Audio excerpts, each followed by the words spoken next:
Colisée Pepsi.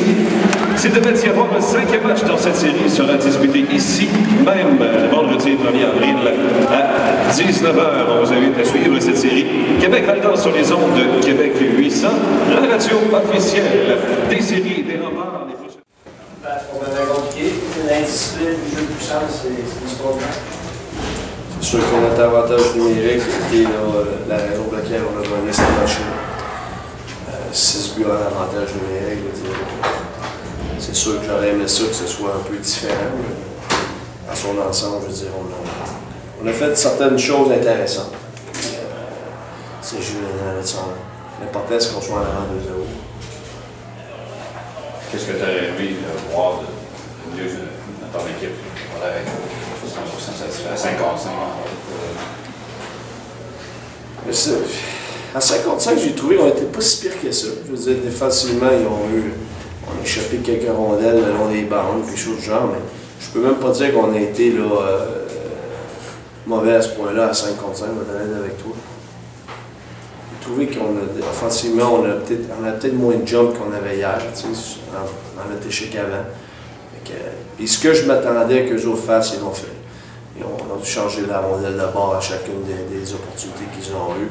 Et ce qui a permis de faire ça, c'est qu'on leur donnait du temps là, de faire soit l'envoyer le long de un far rim, excusez l'expression anglaise, un far rim ou un défenseur à défenseur, puis sortir la rondelle. C'est ce qu'on pensait qu'ils feraient, ils l'ont très bien fait. Mais le fait que notre F1 a moins mis de pression sur leurs défenseurs leur ont permis de faire ça.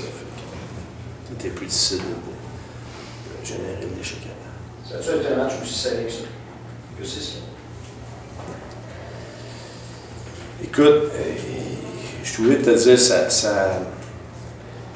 ils ont quand même bien répondu. Je veux dire, je ne veux pas leur enlever aucun crédit. Je veux dire, ils ont perdu les hommes, puis ces joueurs ont travaillé très fort, ils ont démontré. Là, pour moi, je pense que les autres de leur côté peuvent dire autre que le fait qu'ils ont fait preuve d'indiscipline, ils ont quand même là, démontré du caractère en abandonnant pas et en venant jouer un gros match. T'attendais-tu à ce qu'ils justement répondent comme ça? Après la défaite d'hier, puis en plus avec la suspension, on m'a dit que Marc-André Dumont est un excellent motivateur. Puis je m'attendais à ce qu'effectivement, ils m'ont tous dit, les gens à qui j'ai pris des références, tout ça, m'ont dit qu'il n'y avait aucun doute qu'il était pour garder ses joueurs motivés et qu'il était pour travailler jusqu'à la fin. Fait que je ne m'attendais pas à autre que ce genre de performance de la part. Tu sais, de l'autre côté, c'est sûr que j'avais un peu peur. Souvent, ils perdent un gros joueur en Hazen, puis là, tu te dis, bon, ben. Puis on dirait que c'est toujours plus fort que toi là, de dire, ben, ouais, ça va peut-être être plus facile, peut-être j'ai moins besoin de travailler fort. Puis, mais ils nous ont quand même chauffé, là, je veux dire, ils sont revenus de l'arrière à plusieurs occasions. à l'inverse, as-tu eu peur que peut-être certains pays-là, justement, disent, bon, ils ont perdu un gros morceau, ça va peut-être être plus facile. C'est ce que je disais. C'est justement ce que je Ça disais. t'a surpris que tu passes en 3 matchs? Je ne vais pas commenter les décisions de la Ligue. Il y en a eu 6 autres. Il y en a eu 6 au total, je pense. La Ligue a ses responsabilités. Comme j'ai dit après le match, je veux dire, l'important pour nous, c'est que Mick soit en santé. Puis, il joue du gros hockey pour nous présentement. Je veux dire, il est dans la phase des joueurs adverses, puis il est intense. Puis, moi, j'aime bien son travail présentement. Tout comme notre jeu en avantage numérique. Fait que je veux dire, c'est le fun de voir la rondelle bouger comme ça. Puis la façon dont les gars travaillent, j'en suis pleinement fier. Tu avais dit avant la série que... C'est-tu la question qui tue ça?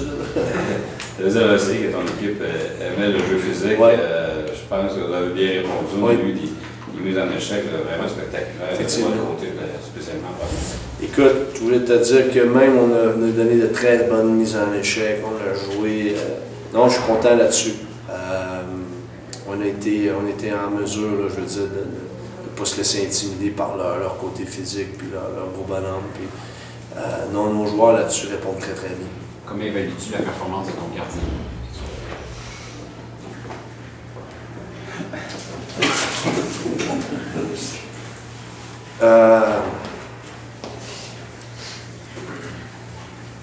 Écoute,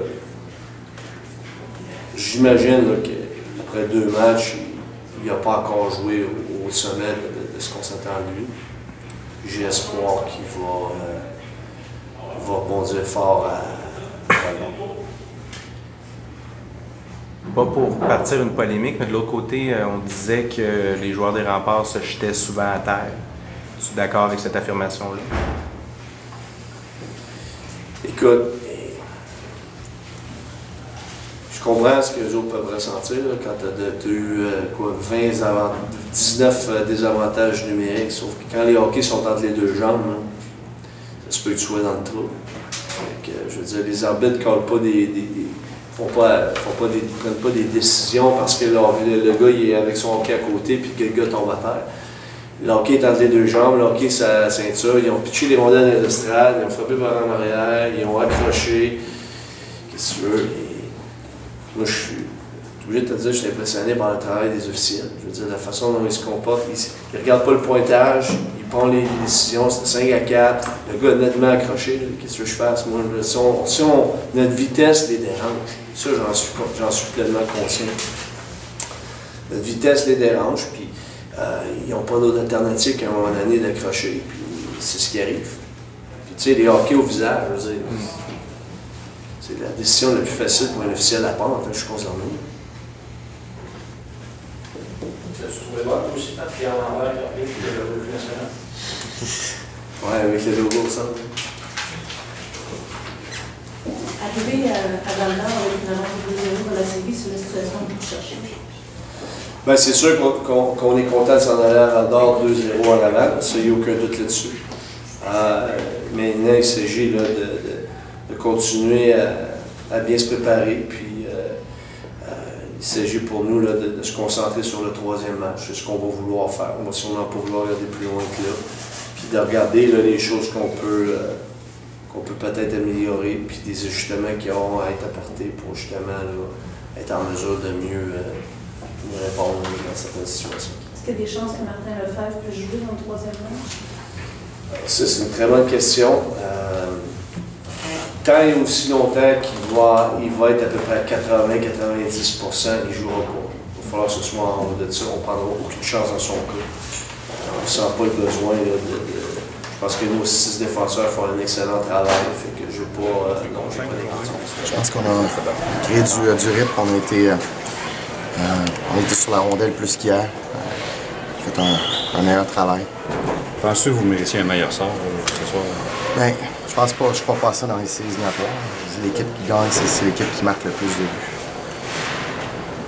Hier, les punitions n'avaient pas de conséquences. Aujourd'hui, ça a été tout le contraire. Je pense qu'à chaque fois que vous avez été punis, ils ont compté. Oui, effectivement, ils ont profité de 3-5 contre 3. Puis, ils ont marqué des buts importants. Défensivement, tu sentais sur une équipe beaucoup plus fiable et stable aujourd'hui? Je pense qu'on a été plus responsable avec la rondelle, ça a amélioré notre jeu défensif. Comment est-ce qu'on s'assure que pour le prochain match, l'équipe se peut discipliner? C'est une bonne question. Je pense qu'il faut contrôler nos bâtons mieux que ça. Merci coach. On va tourner à la maison. C'est une occasion peut-être de faire revirer cette série-là. Il n'y a pas de doute qu'on veut gagner le prochain match. Tes gars ont quand même, c'est pas facile aujourd'hui. 7-2 hier, tu perds un joueur, ton meilleur joueur pour ton match. Vous avez été sa job pendant un bon temps. C'est bien battu, mais on aurait pu faire mieux. 612, 3 buts à 5 contre 3. Ouais, je pense qu'il y a certains joueurs des Remparts qui se laissent tomber, se laissent choir sur la glace. Il n'y a pas de doute là-dessus. Pénalité à Taylor, tu avais l'air d'avoir ton voyage pas mal. Ben, c'est une punition. Je ne sais pas quoi dire. La perte d'un meilleur marqueur, ça paraît, ça? Nous autres, on veut avoir une contribution de tout le monde, c'est ça qui est important.